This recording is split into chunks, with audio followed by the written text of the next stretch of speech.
Hello and welcome to our channel the complete पढ़ा समस्त को स्वागत कर चैनल को देखो आपर एसएसबी टीजीटी आरएसटी जो मैंने आशायी थे अच्छा से गुरुत्वपूर्ण चिठी जोटा कि आपने आंदोलन करते किसी दिन तले तो जो आंदोलन आपर फलस्वरूप विभिन्न आपर प्रश्न पचरा जाता जोटा विधानसभा देखिं कि तार भर आपर उत्तर आसी जोटा कि समस्त आशायी मन गोटे खुशी लहरी सृष्टि कर तो आपर जो रिप्ले आसी से रिप्लेटा आप देखा जो थी कि आप खाली के टीचर पदवी पड़ी से विषय आलोचना करवा जोटा कि सबू जो आम आशायी रहिले आइदर से एसएसबी करूँ कि आरएसटी जो मैंने प्रिपेरेसन करूँगी खुशी खबर कहीं खुशी खबर ना आपर वैकेंसी रिपोर्ट आसी जोटा कि माननीय विधायक प्रश्न पचारि से प्रश्न उत्तर देकी माननीय गणशिक्षा मंत्री से उत्तरटा रखिंट जो उत्तरटा कि समस्ते जाना निहाती गुरुत्वपूर्ण वीडियो को स्टार्ट करने पूर्व समस्त बहुमात्रा वीडियो शेयर करदे चैनल सहित कनेक्ट होगापी चैनल को सब्सक्राइब करेंगे ता सहित टेलीग्राम रे लिंक अच्छी आपण चाहिए आम चैनल सहित जॉइन हो जाए जहाँद्वारा कि परवर्ती कार्यपंथा जमी आप एसएसबी टीजीटी आरएसटी आगू सब अच्छी से विषय में आलोचना करें वीडियो को स्टार्ट करवा देखो आपण देवी रंजन त्रिपाठी क्वेश्चन नंबर देखो 3242 थिला विद्यालय गणशिक्षा मंत्री अनुग्रह करी कहिबे कि राज्य में नूतन अनुदान प्राप्त जो 2551 गोटी हाईस्कल मानक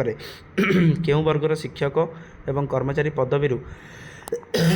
केते खाली रही अवसर हेतु 2026, 27, 28 मसीह केते पदवी खाली होबार दर्शाई वर्तमान खाली थिबा पदवी सहित 2028 सुधा खाली हेबाकु थिबा पदवी को आकलन करी पदवी पूरण करने पई सरकार की पदक्षेप करछन ताले 2026, 27, 28 मसीहा पर्यंत जति आप पदवी खाली रहिबो अवसर पर जति खाली रहिबो सेटा कहंतु आउ आपण मानकर जो 2028 पर्यंत जो पदवीटा पूरण आकलन करी सरकार की पदक्षेप करछन सेटा निहाती जानिबा दरकार कोन पदक्षेप निया उक्त विद्यालय मानकर शिक्षक मानक स्थायी नियुक्ति कि पदक्षेप नहीं केबे सुधा कार्यकारी हम ताने किछिटा आपण मानकर टीचर माने कॉन्ट्रैक्चुअल काम कर तेणु से स्थायी परमानेंट करने सरकार कौन पदक्षेप नहीं से पचार एवं देखो सब इम्पोर्टाट कथा श्री नित्यानंद गंड विद्यालय गणशिक्षा मंत्री देखो राज्य में 2546 कोटी नूतन अनुदान प्राप्त उच्च विद्यालय रही उच्च विद्यालय मानकरे मंजूरी प्राप्त शिक्षक और अन्य कर्मचारी पदवी संख्या वर्तमान कार्य करथवा कर्मचारी संख्या खाली पड़ता पदवी संख्या एवं 2026, 27, 28 मसीह अवसरकालीन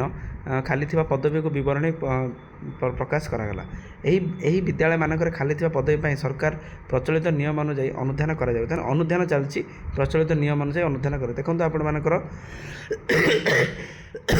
जोटी कि आप देखिए नंबर ऑफ रिटायरमेंट केबे आपण माने टोटल केते रहिबो देखो TGT arts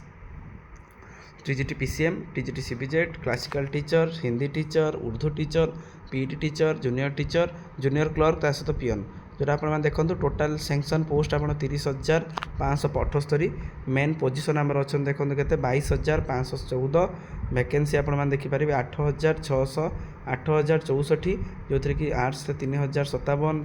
PCM 690 सीपीजेड 728 classical teacher आप 454 हिसाब से आपर हम तार भर आपर केते वैकेंसी रोचे वैकेंसी पाखापाखि रहा 5,657 वैकेंसी रोचे जो वैकेंसी रोचे जो थी कि आप देखिए 1279 595 517 537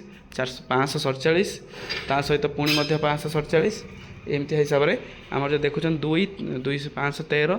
490 ये हिसाब से आमर हो 5,657 पदवी अच्छी जहाद्वारा कि जदि आम देखुं रिटायरमेंट पर जदि आम एति वैकेंसी रोचे ताले 5,657 पोस्ट आपण मानकर बहुत जल्दी आप नोटिफिकेशन आसो एसएसबी आसो आगू को एसएसबी पर आरएसटी अच्छी आरएसटी आपंकर जो 2-3 वर्ष भितर पाखापाखि 5,000-6,000 भाया पदवी खाली रही जो थी कि देखिपारे आपंकर सब आर्ट्स अधिक वेटेज अच्छी 1279 पीसीएम आपंकर अच्छी 595 सीपीजेड 517 classical teacher 557 Hindi teacher 547 eighty दुईटा ये 513 जोटा कि आप देखिए टोटाली अधिक वेटेज आप हिंदी आर्ट्स रोचे पीसीएम एमती हिसाब से पीसीएम सीबीजेड एमती होकर हम तेणु जो मैंने प्रिपेरेसन करूँ लगी पड़ू आ मात्र अल्प दिन भर आप एसएसबी आसापी जाऊँगी आसएसबी जेहेतु पदवी बढ़ापी पाने आंदोलन कर विषय में आप जानते एप्रिल मसरे आपंकर आंदोलन अच्छी से आप सतचेष्टित रुहतु केवल पढ़ीदे हेनी गवर्नमेंट ता सहित ଆଉ ବହୁତ ସାରା ଜିନିଷ ରହୁଛି ସେଥିପାଇଁ ଆପଣମାନେ ସମସ୍ତେ ସଂଘ ମାଧ୍ୟମରେ କନେକ୍ଟ ହୁଅନ୍ତୁ ଆଉ ଆମ ଚ୍ୟାନେଲ୍ ସହିତ ମଧ୍ୟ କନେକ୍ଟ ହେଇଯାଆନ୍ତୁ ଟେଲିଗ୍ରାମ ଲିଙ୍କ୍ ସହିତ ବହୁତ ଜଲ୍ଦି ଯୋଡ଼ି ହେଇଯାଆନ୍ତୁ ସବୁ ଇନଫର୍ମେସନ୍ ଆପଣ ଆମ ଚ୍ୟାନେଲ୍ ମଧ୍ୟରୁ ପାଇପାରିବେ ଯେମିତି ଭିଡ଼ିଓ ବହୁ ମାତ୍ରାରେ ସେୟାର କରିବେ ଥ୍ୟାଙ୍କ ୟୁ ଦେଖା ହେବ ନେକ୍ସଟ ଭିଡ଼ିଓରେ।